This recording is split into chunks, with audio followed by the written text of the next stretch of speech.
Ce qui est sûr, c'est que la sortie du sénateur Pierre Medevielle n'a pas apporté de clarté et de sérénité au débat. C'est une sortie qui a été faite en brisant un embargo, puisque les conclusions du rapport seront dévoilées seulement cet après-midi au Sénat en conférence de presse.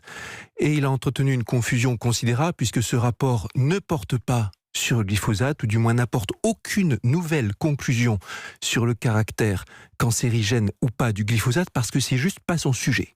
Le sujet de ce rapport, ce sont les agences d'évaluation, les agences comme l'ANSES en France ou l'EFSA au niveau européen, celles qui justement sont chargées de donner un avis sur la toxicité de tel ou tel produit, et il s'agit d'expliquer pourquoi la tâche de ces agences est si difficile, pourquoi l'évaluation est complexe, pourquoi des agences différentes donnent des résultats différents, et formuler des recommandations pour que le travail soit plus efficace et mieux compris des citoyens et des politiques. Et c'est de cela qu'il sera question cet après-midi. Quel genre de recommandations? Parce que vous avez dit le mal est fait, vous avez dit la situation a été envenimée à cause du sénateur Medevielle.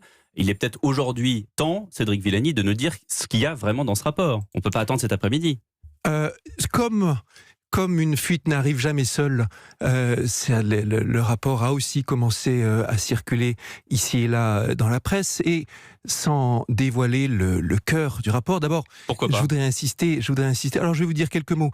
Et je vais insister sur le fait que ce rapport, il a été préparé par 4 co-rapporteurs. Medevielle est l'un d'entre eux, mais il y a aussi le sénateur communiste Ouzoulias. Vous voyez, dans ce genre de co-rapporteurs, dans ce genre de casting, si je puis dire, que précisément, c'était l'objet du rapport que dépassionner le débat, avec d'un côté un sénateur Medevielle qui ne croit pas à la toxicité du glyphosate, et de l'autre côté un autre, Ouzoulias, qui lui en est convaincu. Et vous? Et moi, je pense que le sujet du glyphosate doit être considéré comme derrière nous. Mais c'est pas possible. Il y a un plan de sortie qui a déjà été fait par le gouvernement. Humainement, vous dites politiquement il est derrière nous, mais humainement il n'est pas du tout derrière nous. Les agriculteurs s'interrogent, la population s'interroge, on se demande quel substitut on peut prendre. Et je vais vous dire, je pense que la question du substitut n'est pas la question qui nous attend. La question qui nous attend dans la décennie qui vient, c'est comment se passer de phytosanitaire. Ça, c'est ma conviction personnelle, nourrie par des échanges avec l'INRA, avec le CNRS.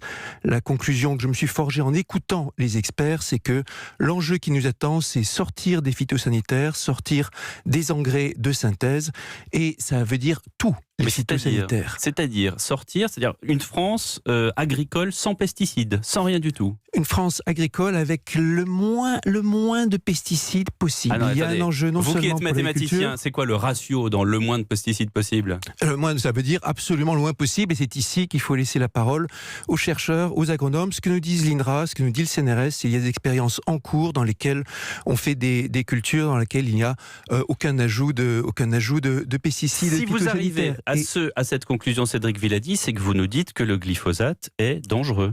Je ne vous dis pas cela parce qu'aujourd'hui, ce n'est pas la question. Ce qui est sûr, c'est que les phytosanitaires, dans leur ensemble, sont des produits qui sont faits pour tuer. C'est leur fonction. Ils sont faits pour organiser de la destruction de certains organismes. Donc ils sont dangereux. Et évidemment, il y a toujours... moins on en utilise et mieux on se porte, également pour les questions de biodiversité, pour toutes sortes de questions écologiques. Et le grand enjeu qui nous attend, c'est ça, j'en suis persuadé, à titre personnel.